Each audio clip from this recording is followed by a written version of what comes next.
Well, good evening, guys, and it's Thorzak's here, and I wanted to go ahead and I wanted to give a little bit of evaluation on what I came up with through my loading so far. Okay, I think that through my shooting, even though I didn't chronograph the loads, the best load that we have going on here is 6.4 grains of unique. I think that gives the best performance, and we're getting a good consistent powder burn all the way through. If you notice, as we went up the ladder, we had a little bit more flame coming out of the end of the barrel, and that's just unburnt powder that really isn't doing anybody anything. So that's a good indication that you have load density that's not even being used. So anyway. So 6.4 grains is probably going to be my my go-to load for practicing for self-defense. I did go out and get some Elite Performance. This is Sig Sauer. This is their V-Crown performance ammunition. This is what I'll be carrying in there. And give you a little looky-see here on what this stuff looks like. I can get the box open. All right, there we go. Now I already fired 5 shots of this out at the range, and it was right in that recoil range. I mean, I could tell when I was holding onto the pistol, the recoil that I was getting, that this stuff right here was, right in that whole, area, of performance that I wanted. This stuff really isn't that hot either. It's loaded right at about 780 feet per second. This is a 200 grain jacketed hollow point flying ashtray. So see if you guys can take a look at that. Look at that. I mean, I think doubles as a shot glass. You know what I'm saying? I think it's awesome. So anyway, I fired these shots. They grouped real well. I shot these at the end of the day. During that video series, I would shoot, and I'd shoot for group, and I'd figure that I wanted to keep my video content right in there at about, the 20-minute mark. I didn't want that to go on and on and on and on and on, like, have an hour-long video there. But I fired like 230 rounds that day. And I'll tell you what, after the next couple of days, the bottom of my hand here was sore. It was sore. So, a lot of fatigue went in, at the end of the day of shooting that many rounds. There's an old saying, go out to the range, fire like 50 rounds and quit. Because, the bottom line is that your first shots and your last shots are not going to be in the same quality range, and especially if you go out there and fire like 200 rounds. So, and the last ones that I fired were Rick's bullets, and that was the 240 grain round nose cowboy. And those cut nice holes and stuff, but I could have done a little bit better had I shot those, with a little less fatigue during the day. So they will perform better than what I was able to fire. I still got some XTPs, 180 grain. We'll be using these, and we'll also be going ahead and using some of the 200 grain XTPs. I picked up a box of that. Still got the Sierra 210 grain. This seems to be the stuff. I tried HS 6. I tried A number 7, I tried Blue Dot, and all those powders were too slow for the 44 Special. Even though the performance that I got from Blue Dot was excellent, the burn characteristics just wasn't there. I mean, I was getting a lot of unburnt powder, and there was some muzzle flash out there. And, if you see the muzzle flash, okay, once I went up to about 6.6 of unique and 6.9 of unique, you started seeing a lot more muzzle flash out there. And like I said, that's unburnt powder hitting the atmosphere, just igniting. And that doesn't do you any good. You're not getting anything out of that. So anyway, brass. I went ahead and picked up 400 rounds of Winchester brass. I picked up 200 rounds of 44 Russian. I ordered those, and they're on the way. I also ordered some of the swaged lead Hornady 180 grain and the 240 grain hollow point. I want to give those a try as well. Just kind of catching up with you guys. You know, I wanted to show you the, you know, where we're at. That's kind of what kind of video we are right now. Is just kind of, you know, like where we're at. You know, how we've laid the foundation, and we're smoothing out all the ripples, and we're evaluating now where we want to go. Okay, there is another powder that I want to try. It's one of my favorites, but the load density is something that I'm looking at. And I'm going to go ahead and use that for basically target use, and that would be Bullseye. That's the reason why I went with Unique. Unique seems to have the burn characteristic that works good for the performance ammo.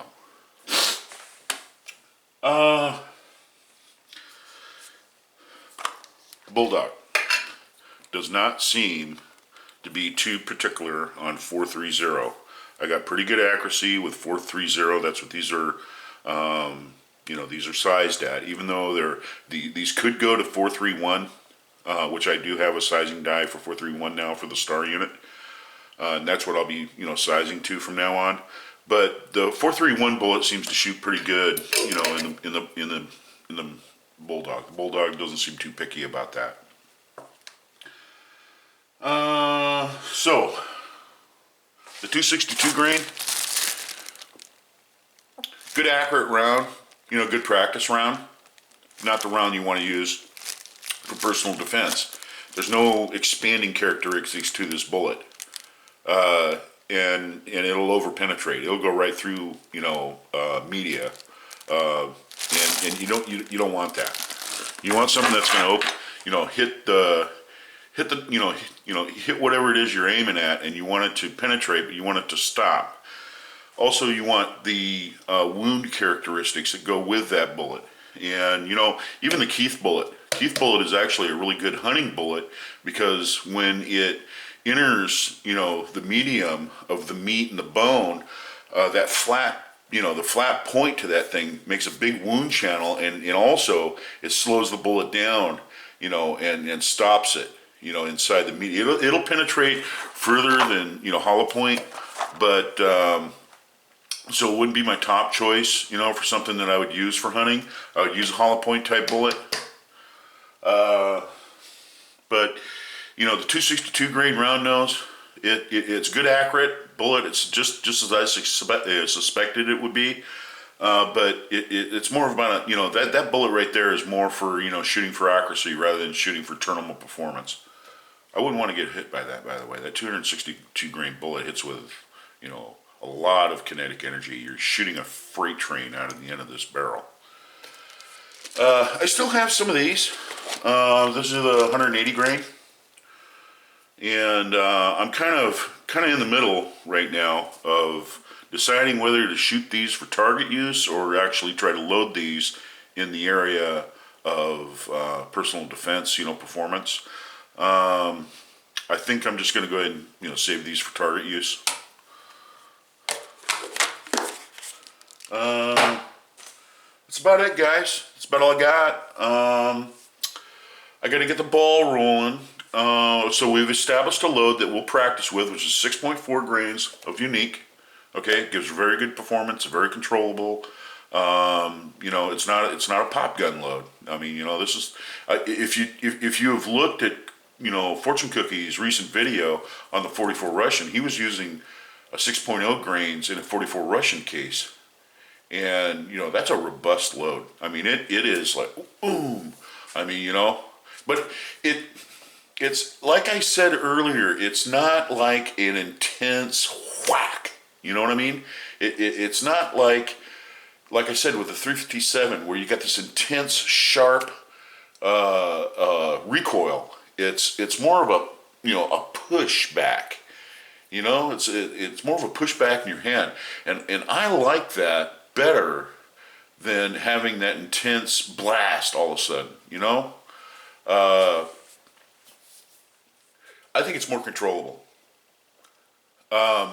Here's another thing too I wanted to go into. The range officer that was out there, okay, he knows me. He didn't get on my case, but I was actually shooting faster than, you know, one shot every 2 seconds. And he didn't get on me, but he got on the other guys that were there because they were shooting just as fast as I was. So he let me slide, and, you know, I appreciate that. You know, I appreciate that from the guy. But, you know, in NRA Bullseye, you got, you know, 10 seconds to shoot 5 rounds. So if you shot, you know, 2 seconds between those rounds, you know, they should have enough time to shoot the whole string, you know, within 10 seconds. The only thing is, though, you have to shoot faster than every 2 seconds because, you know, you got to shoot, recoil, line the sights, shoot again, recoil, line the sights, shoot again, recoil, line the sights, shoot again, recoil, line the sights, shoot again. And, you know, you got to go with that cadence, you know, and you got to kind of build that sort of endurance in your mind about, you know, boom, boom, boom, you know, and I kind of got that down pat in that way, but it needs some improvement. There's always room for improvement, believe me. So, got a small gun, got an awful lot of pack to it. This thing is a real brute, you know. I think it's a great gun for the price, 19 ounces. It's very lightweight. It's very accurate, well-made gun. I'm really happy with this little Charter Arms. You know, when you first buy one, you're just kind of like, I don't know, but, you know, I'll tell you one thing I really do like about it. It has a Smith & Wesson release. You know, you push forward and push out with a cylinder, and there you go, you know. There you go, you know. One thing I have discovered about the little gun is that the case length will get caught on this side of the grip panel. And so the 44 Russian is a lot shorter than that. Okay, so the 44 Russian, when you load that in there and you go to eject your cases, I mean, they're just going to pop right out and they won't interfere there like the 44 Special does. Now I could take that down or have that, you know, crafted so where, you know, I have a little bit of cutout there, you know, and make that, you know, fit a little bit better. And I might do that because of, you know, using a speed loader. But that's later on. You know, that's more about the gun than it is about me shooting right now. So we'll just go with that. So go ahead and watch Fortune Cookie. He's on some good stuff there about the versatile and capable 44 Special. First of all, Emmer Keith, I don't know what the heck he was trying to do. I think the 44 Special will 98% of our shooting can be done successfully with the 44 Special. I mean, how much more do you really need? That's one thing that Cookie said. How much more do you really need? I mean, he was shooting almost 900 feet per second with a 245 grain bullet. How much more do you really need? I mean, for hunting, small game hunting, even up to deer-sized game. I mean, you know, coyotes, you know, varmints, you know, little critters and stuff that are running on the ground. That's more than enough. You know, that's more than enough to take care of stuff like that. When you get into dangerous game, you know, you get into bears, you know, I would go cougar hunting with this. Elk, you know, moose, whatever. Yeah, the 44 Magnum kind of makes a lot of more sense. 98% can be done with this gun. Personal defense, hunting, camping, fishing, whatever you're going to do, this thing will do everything you want it to do. Excellent gun. Excellent choice. Excellent, you know, cartridge.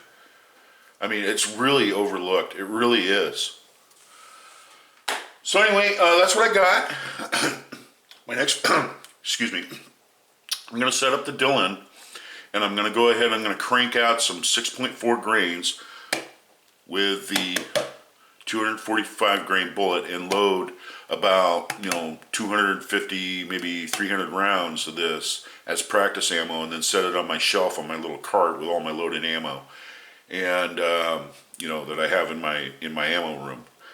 And that way all of this will be ready to go. I can just grab, you know, some of that if I want to go out and practice, and I already got a load already established that I can go out and practice with, you know, that mimics the performance of this.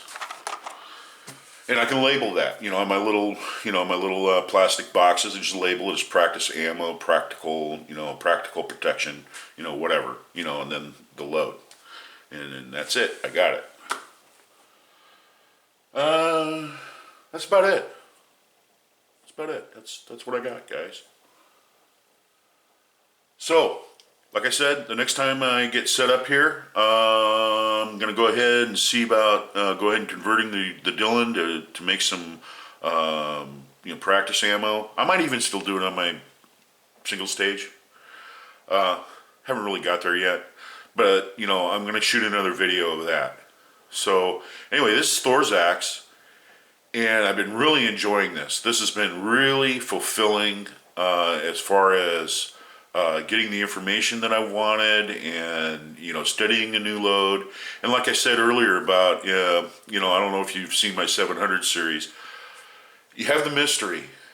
And the mystery is the gun. It's like buying a book. Okay, you haven't read it yet, so you get into the gun, you get into the reloading, and as you're progressing along there, you have the suspense. Okay, they're worlds apart, and what you're trying to do is you're getting into this book right here, and you're getting into it, and it's giving you this feedback, and you're starting to understand more and more about what's going on here, and you got that suspense in the end of getting getting all you can out of this, and that's what's really wonderful about reloading. Reloading is great. It's a fantastic hobby. You really get everything out of firearms ownership when you reload. So anyway, I'm going to cut this short. Seems like I'm rambling on. So this is Thor's axe. And we'll be moving on. Okay? Onward and upward, guys. You guys have a good night.